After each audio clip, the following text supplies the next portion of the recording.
Nobody taught you. Kurt, you got to give yourself some grace and be gentle with yourself in the situation. Okay, so since, clean. well, since you've gone there, hold on.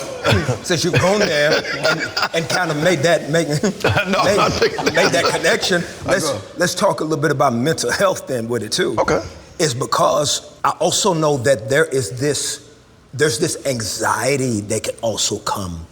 That when there's more in abundance and when you're blessed with more, or the more influence, or just the more money and opportunities, how do you also deal with the anxieties? It's because I know for me, one of the biggest fears, for example, I didn't get health insurance or life insurance, and I was married. I probably didn't get it until 7-8 years after being married, which was stupid, which was dumb. But if it's what you know, it's not stupid or dumb. You know it. You gotta give yourself What you grace. know, it's what you know. If nobody taught you, Kurt, you got to give yourself some grace and be gentle with yourself in the situation. That's what I tell anybody who is like, "Well, I wish I'd done this. I wish I'd done it." But when I started to learn and realize, and I was great, one of the greatest gifts God gave me was to be able to be friends with Oprah and Cicely Tyson and Sidney Poitier, who taught me about grace and class and standing upright and what you need to make people feel when you walk into a room. And that's what I try to do. I try to see us, you know? And I want you to know that we are grateful because we feel like you do see us at this table. But mental health, I want to add on to that. And thank you for sharing that. Yeah.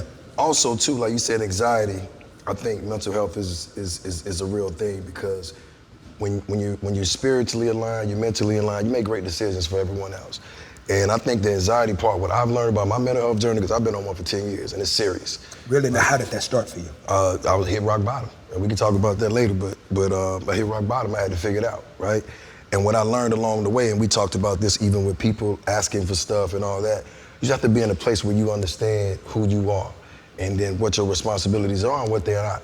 Now, the anxiety you're talking about is real, but what I learned is you have to pour into yourself and do the things that bring you joy. It just fulfill you, because you can't help anybody if you're empty. And it might be, it might be, to somebody else, it might be corny. I've took solo trips to Italy. That's good, Ken. By myself, with no itinerary. Hiked, walked, journaled. How do you do it from a standpoint of when you're not financially stable? Well, that could be walking around the park right here. That's sitting with friends. That's going to sit with family that recharges you and don't ask you for something. That's sitting down with your grandma that you love. That's sitting down with your, somebody that you consider a mentor. That's finding mentors. That's finding people that recharge you instead of, taking away.